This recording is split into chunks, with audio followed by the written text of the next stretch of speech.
que havia dentro da cultura judaica 3 tipos de festas que era comemorada pelo povo judeu. A primeira festa é a festa do Pentecoste, que cumpriu em Atos dos Apóstolos, capítulo 2. A segunda festa, mais conhecida como a festa das cabanas, ou a festa do tabernáculo. A terceira festa era conhecida como a festa do Cordeiro Pascual, que de ano em ano os judeus iam até Jerusalém no templo para comemorar a festa do Cordeiro Pascual. E quando chegava na época da festa do Cordeiro Pascual, os seus homens, o líder da casa, o homem que era o cabeça da família, saía com uma veste branca. Se a sua viagem fosse longa, ele saía com uma veste branca, guardada para que fosse protegida, que não sujasse. Quando chegasse mais próximo de Jerusalém, que daria acesso ao templo, então ele colocava as suas vestes brancas, ele ia entrar dentro do templo. O sumo sacerdote iria pegar uma esponja chamada isopor, que está registrado no livro de Salmos. Então ele pegava o cordeiro, o sacerdote, imolava o seu pescoço, derramava o sangue dele, do animal, puxando ele pelas pernas traseiras, e o seu pescoço deitado no chão. O sacerdote pegava o cordeiro e arrastava ele em volta do altar, e o sangue do cordeiro era derramado em volta do altar.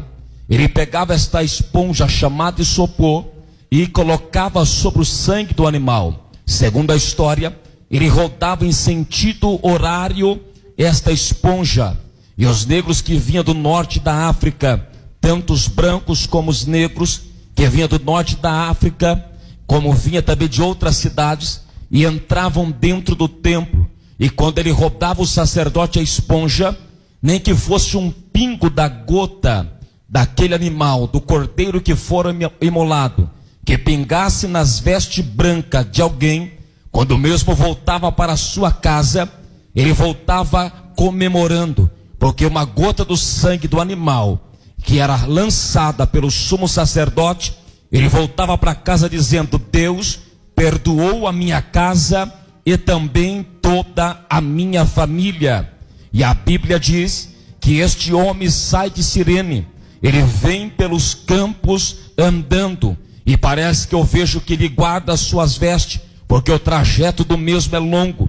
Ele guarda as suas vestes numa espécie de um saco de pano, e quando ele chega próximo às vias dolorosas de Jerusalém, a Bíblia diz que ele coloca as suas vestes. Eu penso que ele coloca as suas vestes, e quando ele vai indo em direção do templo, para apenas pegar um pingo da gota do sangue do animal que for imolado, na primeira instância, quando ele está entrando na via dolorosa de Jerusalém, ele se depara a um cordeiro imaculado, que não tem pecado, que está carregando uma cruz, e ele vem com aquela cruz pesada.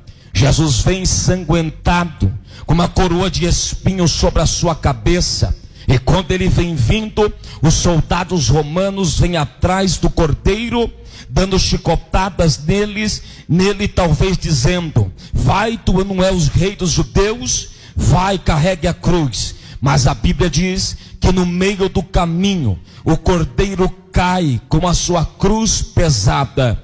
Quando ele cai com sua cruz pesada, não suportando o peso daquela cruz, que segundo a história, ela portava um peso de 70 quilos mais ou menos. Aquela cruz que não era para ele, aquela cruz que era para Barrabás, porque a cruz de alguém que estava condenado à morte de cruz, ela já vinha com a perfuração dos seus furos das mãos e dos pés, todas na medida exata. É por isso que o salmista Davi escreveu dizendo: esticaram o nosso mestre, porque quando os soldados romanos pregaram um lado da mão do cordeiro, do filho de Deus de um lado, o outro lado a perfuração não deu, então eles puxaram o corpo do mestre, esticando o seu braço para que o prego então perfurasse a sua outra mão. O salmista Davi escreveu certo quando escreveu isso, porque a cruz cruz que Jesus estava carregando, a medida dela era a nossa medida, não era para ele, mas ele está carregando a cruz. E a Bíblia diz, senhores, que quando Jesus cai, quando ele cai ensanguentado, a Bíblia diz que os soldados romanos vê aquele moço negro com uma veste branca, e na primeira instância a Bíblia diz que os soldados romanos olhou para aquele homem chamado Simão e disseram assim para ele: ajude-o a levantar a cruz e a carregar esta cruz. Na primeira instância, segundo a Bíblia, foi uma obrigação que os soldados romanos deram para Simão, mas parece que eu vejo que quando Simão abaixa para ajudar aquele homem a levantar a cruz, quando ele olha no olhar daquele homem, ele vê um olhar de humildade. Quando ele olha para o olhar daquele homem, Jesus Cristo de Nazaré, ele vê um olhar de ternura, um olhar de compaixão, um olhar de alguém inocente, um olhar de alguém que não abria sua boca, um olhar de alguém que não fez mal algum a ninguém. E quando ele olha, eu penso que ele começa a relembrar as histórias e as profecias que os profetas profetizaram, que um cordeiro viria e como ovelha muda ele seria levado ao matadouro e também não abriria sua boca. Quando ele olha para aquele homem, certamente ele vê o cordeiro vivo que desceu do céu, que está carregando aquela cruz. E aquilo que na primeira instância era uma obrigação para Simão, agora está sendo um privilégio.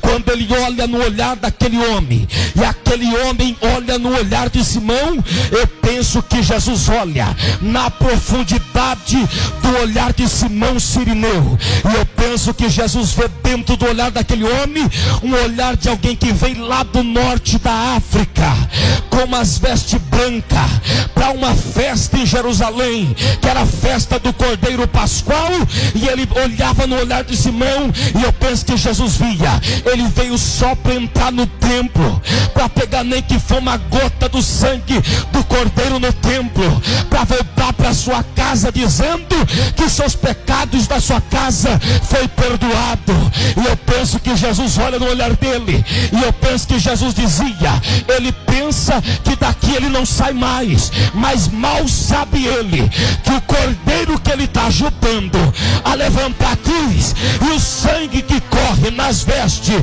minha vai tocar na veste dele agora. Ele esperava o sangue do animal, mas o sangue que está tocando nele neste dia na via dolorosa é o sangue do cordeiro vivo que desceu do céu, desceu na terra. E a Bíblia diz que o sangue do cordeiro vos perdoará de todo pecado. Levante a mão que eu quero liberar a palavra profética. Levante a mão que eu quero liberar a palavra profética. Não tem sangue de bode, não tem sangue de galinha, não tem vela preta, vela branca, não tem que pagar preço na Aparecida do Norte, porque o pecado foi perdoado mais. Jesus já veio, ele foi na cruz, o cordeiro já derramou sangue, ressuscitou, está na casa. Deixa eu ver quem pode adorar o cordeiro. Deixa eu ver quem pode adorar o cordeiro. Só quem pode, dá um grito de glória para adorar. É Maui, é Bicabadara sai. Só quem tem glória para adorar. Só quem tem glória para adorar. Só quem tem glória para adorar.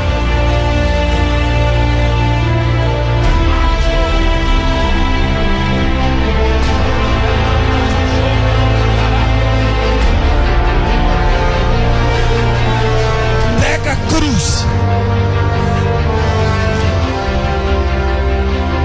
Eu penso que ele diz, não precisa mais de eu entrar no templo. Sacerdote ter que sacrificar um animal para que eu possa receber nem que for uma gota de sangue do animal e meus pecados ser perdoados. É por isso que hoje aqui mais vale obedecer do que sacrificar.